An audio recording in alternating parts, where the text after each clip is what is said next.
Buenas tardes, Andalucía, ¿cómo estáis? Bienvenidos. Esto es Andalucía Debate, como siempre, en Metropolitan Televisión Andalucía. Yo soy Agustín Bravo y tengo voz de hombre hoy, porque a medida que va avanzando las preliminares del Carnaval de Cádiz 2012, Agustín Bravo se va quedando sin voz y tiro de las reservas. Y las reservas es una voz ya como caducada. Es una voz que tengo con Juan Carlos Jiménez Lar. ¿Cómo estás? No lo sé. Buenas tardes, buenas noches, no lo sé. Hola. Hola.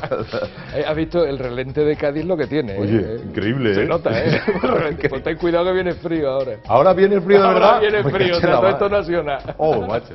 Yo pensaba que ya estábamos, que va, que viene ahora. Bueno, yo llevo aquí mi pin del carnaval, ¿eh? ¿Qué pasa? Este es el cartel de este año, el 2012. Venga, vamos a ver, ahí. Tengo que saludar a todos los que nos seguís noche tras noche desde toda Andalucía, a vuestros carnavales que estáis enamorados. Y ya somos uno más, yo soy uno más de los I Love Carnaval de Cádiz eternos, para siempre. Bueno, vamos a recibir, hacía tiempo que no lo veíamos, a don Luis Baviano. Abogado del Estado, ¿cómo estás, Luis? ¿Qué tal? Buenas tardes. Buenas tardes. Encantado de estar aquí. Intentaré dosificarme en el tema de los carnavales, con lo cual la semana que viene espero darme una vuelta. Hombre, por eso aquí, está bien. Usted sí que sabe, Luis, usted sí que sabe. El que no venga en Cádiz en carnavales es que no sabe lo que se pierde, ¿eh? ¿Te imaginas que le diera a todo el mundo? El otro día hubo alguien, voy a contar una anécdota en el programa de los carnavales, alguien que invitó a toda Andalucía que pasaran por los carnavales. Y entonces yo dije, pero cuidado, no caben en el falla, ¿eh? En grupitos, no en grupitos, a ver si van a ir todos a la vez y vamos a ver, y la liamos. Recibimos a don Fernando Sigre. Fernando, ¿cómo estás? Hola, muy buenas tardes. Buenas muy tardes, bien. ¿Qué tal todo? Bien, bien. ¿Tienes voz de carnaval tú también? No, de momento no. De momento no. ¿Tú eres carnavalero? Bueno, me gusta mucho el Día de los Coros en la plaza, en la antigua plaza, ahora ya por las calles, pero me gusta esos días. Lo veremos por ahí si Dios quiere. Muy bien. Don Fernando, gracias por estar aquí. Y don Alberto Matilla, un honor, como siempre, recibirle. Muchísimas gracias, el honor y el placer es mío, como siempre también. De verdad. ¿Usted es carnavalero? Pues no tengo tradición carnavalera, pero sí es verdad que viviendo en Cádiz ya durante muchos años, el contagio es inevitable. Y por tanto sí que voy paulatinamente apreciando este arte. Bueno, pues hay que decir que ayer hubo una comparsa de Córdoba que arrasó, que son unos genios, ¿eh? Son cordobeses y lo hacen de maravilla, de maravilla. O sea que usted en su sangre también lleva el carnaval, que lo sepa, como buen cordobés. Tendré que buscarlo mejor. Tendré que hacerme un estudio, Agustín. Vamos a iniciar el programa de hoy hablando de muchas cosas, pero principalmente siempre quiero dar el protagonismo a los que desde casa queréis comunicaros con nosotros. Lo hacéis bien a través de mails, a través de Facebook, de Twitter, a través del teléfono, después veremos alguna llamada seguramente. Pero hay alguien que a través de Facebook es una llamada casi de socorro. A mí me ha llamado mucho la atención que Juanma Labrador Gallango, así se llama, Juanma nos dice, por favor, dedicad pronto un programa a este problema tan grande que está ocurriendo con muchas familias andaluzas. A mis padres los han estafado y al igual que a ellos a muchas familias más. En Cajasol, a través de las participaciones preferentes. Engañaron a los clientes y les han robado los ahorros de toda una vida. Os dejo más información a través de este artículo. Por favor, es importantísimo que este problema se conozca y los afectados pueden conseguir una solución. Bancos y cajas, ladrones y estafadores, pone.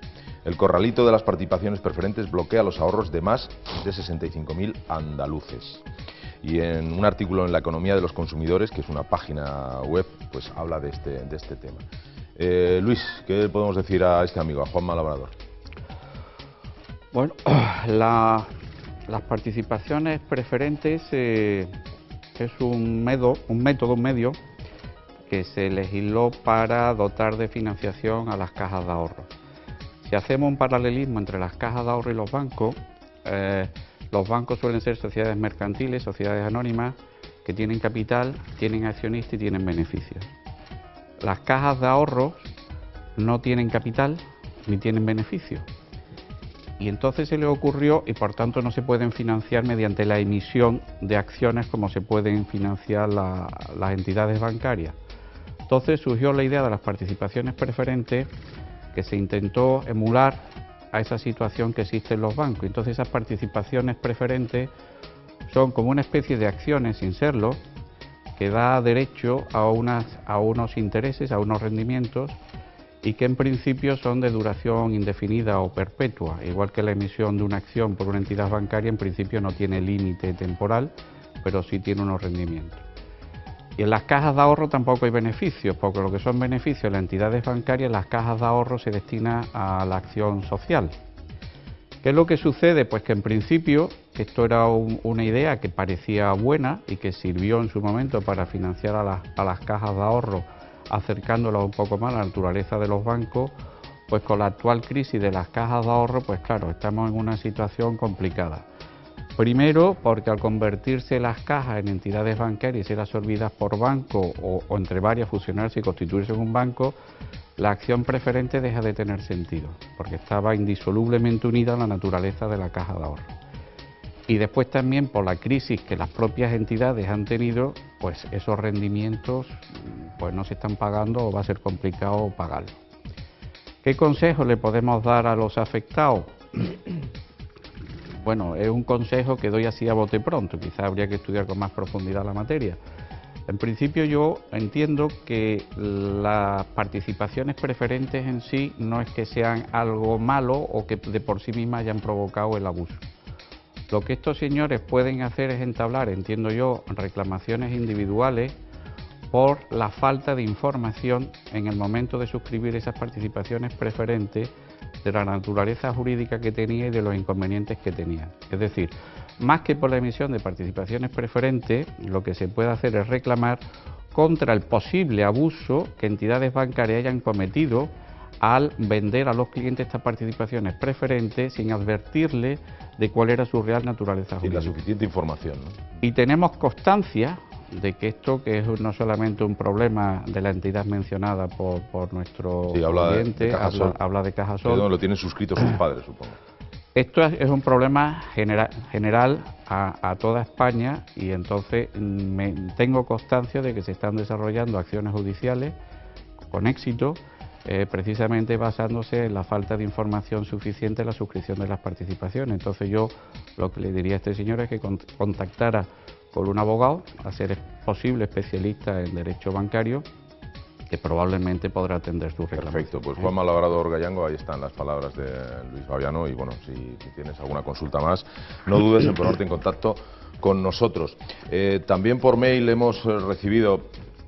Nosotros leemos, hombre, todos los correos que llegan a nuestras manos, siempre que sean, pues, bueno, legibles son todos, lógicamente, pero que se pueda leer, que no se acuse, además, sin base o sin fundamento, ¿no? Pero Juan Pedro Sánchez nos dice, qué interesante, la forma de formular esta reflexión, la verdad es que Juan Pedro Sánchez ha estado listo, ¿no? Dice, qué interesante sería poder descubrir y probar las propiedades de Chávez en Marruecos, Asila, el nuevo polígono de Casablanca y Rabat. Juan Pedro. Bien, yo no tengo pruebas documentales, pero me consta la gran relación que tienen con la zona norte de Marruecos, en general familias socialistas y en concreto Manuel Chávez, que además veranea por allí y está por allí por Asila bastante, sí. Perfecto. Después hay otro correo por aquí que dice, no publican estas noticias, y María J. Pretel nos dice, ya que esta noticia no es digna de las televisiones, que lo sea de Internet. Bueno, pues lo va a ser de televisiones, aunque sea como la nuestra modesta, pero lo vamos a decir. Dice, para que todos lo sepan, cómo actúa algún país y cómo consiguen supervisar que no haya desfalcos ni atrocidades que solo afectan a los ciudadanos y los altos cargos quedan indemnes. Háganlo circular por Internet. Total, que habla que el problema que tenemos en España y en otros países pues tiene que ver con políticos y banqueros, y que en Islandia, y se hace eco de una noticia que yo no sé si será real, supongo que sí, pero vamos, no pone dónde está publicada ni cuál es la fuente, dice, Islandia triplicará su crecimiento en 2012 tras encarcelar a políticos y banqueros. Cierto, esa noticia es cierta, no se le ha dado mucha trascendencia, no sé por qué. Por razones obvias, querías decir. Pero eso después vamos los de la tele, pero no será una condición sine qua non encarcelar a los políticos, claro, ¿no? Es decir, no es por eso por lo que sube. Y ya empieza el país y para arriba. Bueno. Lo que pasa es que tal como ella ha enfocado así, ¿no? Sí. Pues parece que hay cierta encarcelamiento de algunos políticos que evidentemente tuvieron sus razones, sus juicios. Pisar la cárcel y el PIB entonces sube. parece que el PIB sube por esto.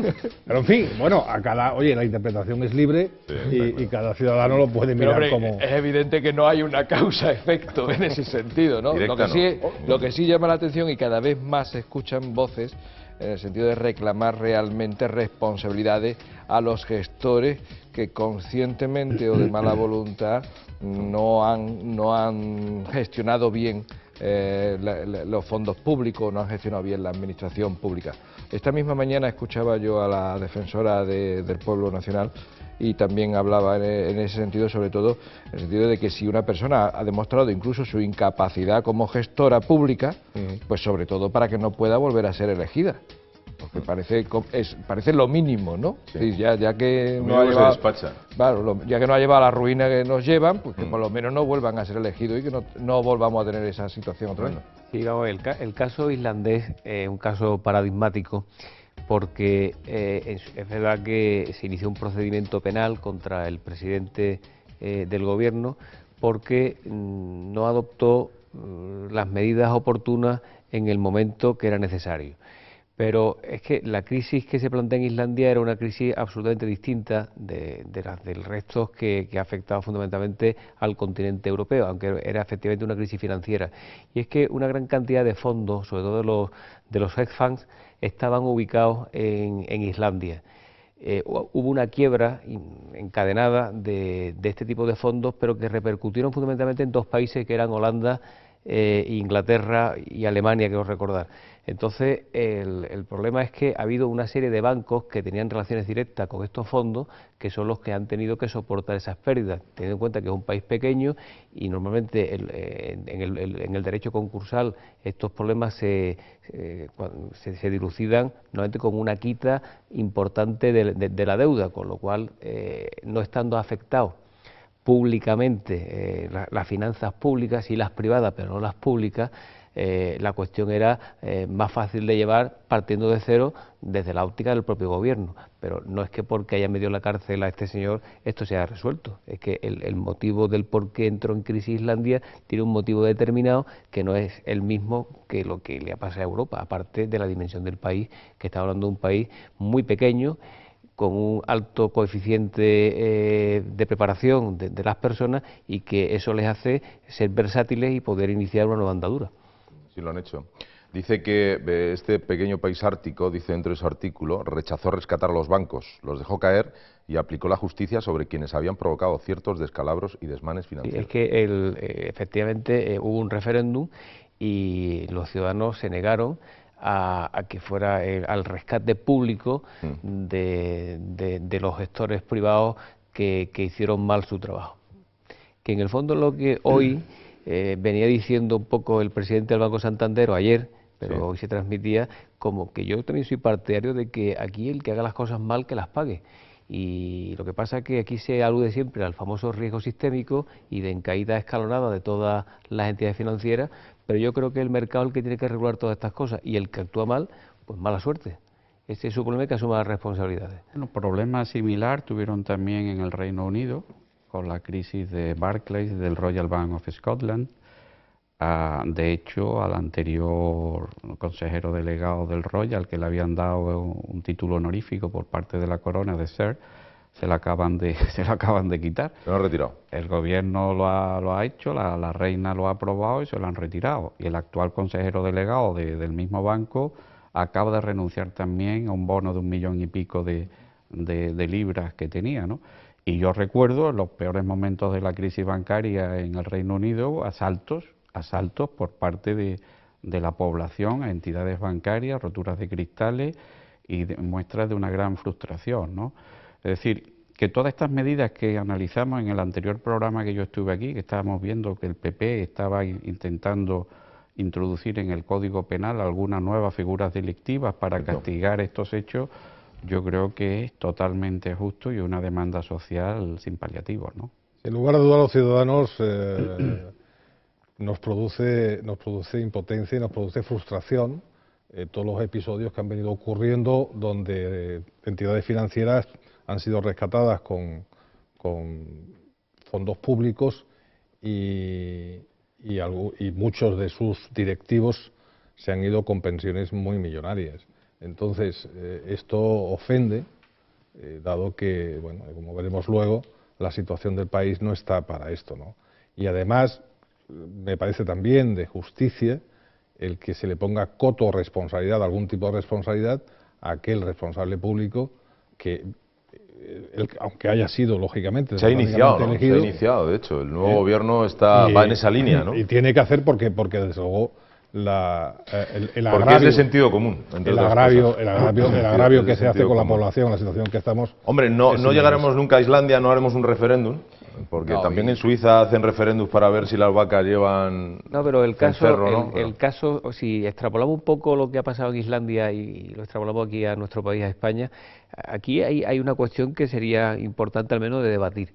Porque cuando no es que se haga un mal diagnóstico en el año 2007-2008, es que se miente a sabiendas, porque los informes del Banco de España ya venían diciendo lo que pasaba desde mediados de 2007. Si se quiere ocultar la realidad, es que es imposible tomar ninguna decisión correcta y adecuada. Por lo tanto, si tomamos el supuesto de hecho español y lo extrapolamos, lo metemos ahora en el caso islandés, en fin, aquí habría muchas cosas que discutir y muchas cosas que hablar en los juzgados penales. Pero independientemente ya de lo que le ocurran a las personas que pueden tener, que tienen responsabilidades políticas, a mí me preocupa más aquella persona individual, que tomó una decisión de inversión en el año 2007 y 2008, hasta mediados de 2008, hasta las elecciones precisamente, y como consecuencia de esa información que se transmitía y como consecuencia de lo que el propio gobierno decía, se equivocó radicalmente y las consecuencias las está pagando ahora con una hipoteca. ¿Quién tiene esa responsabilidad? Él decide, toma una decisión, la más importante de su vida posiblemente, como consecuencia de que lo llevan a la equivocación absoluta en función de lo que está viendo en todos sitios. Ahí hay una responsabilidad pecuniaria que a mi juicio debía de estudiar. Si me permite, es prácticamente también lo que estaba diciendo Luis antes con el caso de los pagarés, no, de las participaciones preferentes de las cajas de ahorro. Es prácticamente la misma situación. Es decir, tú tomas decisiones de acuerdo a la información que tienes. Que te dan, claro. Que efectivamente, que tienes. Y que tienes además y que posees, en este caso, de manera oficial, como está diciendo Fernando y como antes decía Luis. Y es la misma situación, exactamente la misma. O sea, cabría esa misma reclamación. El tema desde como yo lo veo, es decir, un director o un responsable de una entidad bancaria puede tener mala suerte, es decir, le puede sobrevenir una crisis inesperada. Pero el problema, lo que realmente hay que perseguir, y yo creo que hay que castigar, es la codicia de esos responsables, porque muchas veces toman decisiones empresariales exclusivamente por la comisión que van a sabiendas. No. Entonces, ¿qué es lo que pasa? Pues que un banco compra a otro banco y quizás sea no sea la mejor decisión, sino que al presidente va a tener una comisión de 12 genera millones unas comisiones, ¿no? Claro, ¿qué es lo que pasa? Que eso va mermando la situación de la entidad y cuando viene un momento de crisis, de catástrofe, la situación es muchísimo peor. Entonces, yo entiendo que los tiros van por ahí, es decir, castigar la codicia y castigar la mala administración, que en vez de hacerse en función de los intereses generales de la entidad que uno dirige, se hace en función de los intereses personales. Bueno, vamos a empezar ya, pero haciendo referencia, yo solo quería hacer una puntualización, y es cierto lo que estaba diciendo Fernando, la responsabilidad del gobierno. Yo estoy cansado de escuchar mucha gente, cuidado, yo no fui de ellos, ¿no? Pero bueno, hay mucha gente que se metió en hipotecas y tal, sin deber hacerlo, ¿no? Y dice, bueno, es que esto fue una juerga, la gente se compraba coches, la gente... Bueno, ya, pero por encima de toda esa gente está el gobierno. El gobierno, la obligación que tiene es de cuidar de sus conciudadanos, ¿sabes? Si la situación económica no daba para eso, un banco te puede dar muchos créditos, pero si tú ves que no puedes hacer frente a ellos, está clarísimo que... Y el gobierno te dice que la bonanza va a ser eterna, prácticamente lo que pasaba en el 2007. Total, que la culpa no es siempre para los ciudadanos. Estoy totalmente de acuerdo con Fernando. Hay responsabilidades, hay políticas. Nos vamos a ir al primer tema, porque ya hemos consumido gran parte de nuestro primer bloque. Almudena, muy buenas tardes, preciosa. Hola, ¿qué tal? Muy buenas noches, Agustín. Buenas noches a todos. La investigación policial apunta a que el procedimiento del fondo de Retiles se siguió usando años después del cese de Francisco Javier Guerrero, y es que los dos directores generales de trabajo, el anterior y el actual imputado, usaron el mismo procedimiento para pagar a los prejubilados. Por su parte, la consejera de Presidencia, Mar Moreno, afirma que no sabe qué cantidades se le pagaron a la aseguradora para tramitar estos expedientes de regulación. El fondo de Retiles se siguió usando años después de que Francisco Javier Guerrero dejara la Dirección General de Trabajo de la Junta. Las ayudas que se repartieron en la etapa posterior suman cerca de 145 millones de euros. El principal imputado en la trama fue destituido en abril de 2008, pero quienes lo sucedieron en el cargo, Juan Márquez Contreras primero y Daniel Alberto Rivera después, siguieron ordenando el pago de pólizas a intrusos. La investigación policial pone de manifiesto que tanto el sustituto de Guerrero como Rivera aplicaron la misma fórmula para conceder subvenciones de manera discrecional pese a los continuos reparos de la Intervención General de Hacienda, que hasta abril de 2009 dependía del presidente andaluz José Antonio Griñán, por entonces consejero de Economía y Hacienda. Mar Moreno ha sido incapaz de ofrecer una estimación sobre el importe pagado a las aseguradoras de los seres irregulares, las cuales, según el último auto de la jueza, presuntamente cobraron comisiones inauditas de hasta el 20% de las pólizas. Además, un posible caso de espionaje político se suma a la trama. La Junta ha expedientado al directivo de la Agencia Autonómica IDEA en excedencia, Manuel Blanco, por la sustracción entre junio y julio de 2011 de documentos relativos a los SERE. En julio de 2011, Blanco solicitó la excedencia como directivo del ente empresario autonómico. 2 meses después, el pasado mes de septiembre, el supuesto filtrador de los documentos fue designado director de Mercasevilla. Señor Jiménez Laz. Sí, gracias, Agustín. Esta noticia es muy importante, ¿eh? Esta noticia es muy importante porque lo que la Guardia Civil plantea ahora, por el hecho de que después de Guerrero se sigan pagando ERE fraudulentos, significa que la tesis oficial de la Junta de Andalucía de que todo esto era culpa del señor Guerrero no es cierta, se desmorona, se destruye, ya no existe. Es decir, aquel cortafuego que estaba intentando constantemente establecer la política oficial de la Junta de Andalucía y decir que esto era cuestión de un señor corrupto, el señor Guerrero, y en todo caso de 4 ladroncillos más que había alrededor, pues se empieza a desmontar, y se empieza a desmontar por la vía de los hechos. Y uno de los hechos es que el señor Guerrero cesa en su cargo fue destituido el 29 de abril del 2008, y se continuaron dando ERE fraudulento, concretos se citan los de Surcolor, Aglomerados Morel o Acico, con intrusos, y esos ya no pertenecen a la etapa del señor Guerrero, con lo cual viene a demostrarse que efectivamente era una herramienta habitual esta técnica, que por otro lado así fue definida precisamente, y que además cumplía el objetivo de ir dirigida a la paz social, como recordaréis que hemos hablado en algún momento. Y como anécdota, bueno, anécdota de humor negro, evidentemente, no cabe duda que no puede ser de otra forma, pues la declaración de la señora Mar Moreno, pues reconociendo que en realidad no saben ni siquiera cuánto se ha pagado a la aseguradora de los seres, ¿no? Lo cual no puede dar nada más que dejarnos con una sensación de pasmo absoluto. Es decir, que nosotros que estamos hablando de la responsabilidad de la administración pública y de la asunción de responsabilidades por parte de los gestores públicos, pues que nos salga la portavoz de la Junta de Andalucía diciendo que no tienen ni idea, que no saben cuánto se han pagado a la aseguradora, y que además precisamente dice que es por lo precario que han sido los expedientes. Pues bueno, pues en realidad, tenemos un gobierno que no nos merecemos, claramente. Yo le voy a explicar a la señora Mar Moreno el por qué no es posible que la Junta conozca las cantidades. Es que es muy posible que ni las conozca, por 2 razones.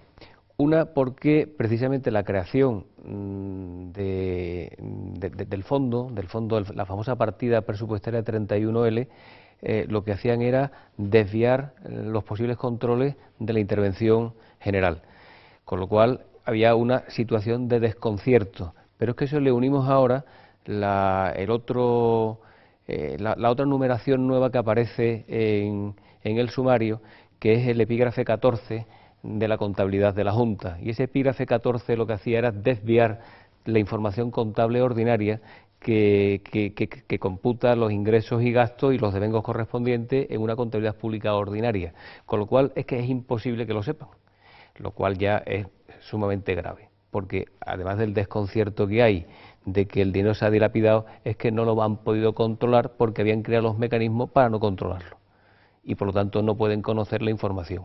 Yo se lo recuerdo a la señora Moreno, que es que la relación, el nexo causal entre la partida presupuestaria 31L y el epígrafe 14 contable imposibilitan el conocimiento de la información. En mi primera intervención en este programa ya dije que esto no podía pasar por casualidad. Es decir, dentro de la administración pública existe una serie de formalismos y controles y rigideces que en principio deben de impedir que todo esto suceda. Y para mí está claro que aquí la responsabilidad está al más alto nivel porque ha sido prescindir por completo de esa forma y de esos controles, ¿no? Para mí viene a ser, digamos, la versión actualizada del cortijo andaluz. Es decir, tanto que se ha criticado y que se han llenado la boca de hablar del señorito andaluz y del cortijo andaluz, para mí esto es la versión moderna del cortijo andaluz, ¿no? La gran diferencia es que el cortijo era del señorito y en este caso el cortijo es de todos los andaluces. Pero han andado exactamente igual que un señorito andaluz andaba por su cortijo. Estos señores andan por su cortijo de Andalucía exactamente igual, haciendo y deshaciendo y organizando fiestas con las que premiar a sus amigos, ¿no? Es decir, es totalmente increíble que esto suceda y, como has dicho tú antes, vamos, ese cortafuego ha sido sobrepasado por completo y yo estoy seguro y convencido de que la justicia acabará poniendo a cada uno en su sitio y alcanzará a los mayores responsables de la Junta de Andalucía. Los ciudadanos en esta crisis económica se sintieron en un momento dado estafados, evidentemente por un sistema bancario que les animó en aventuras económicas de compra de casas y de hipotecas, que hemos estado hablando, porque perdonad que ahora me centro en el tema.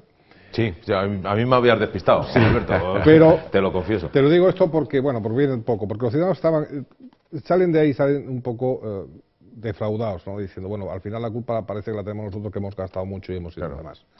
Pero es que después de esta frustración, vienen al amparo de una administración.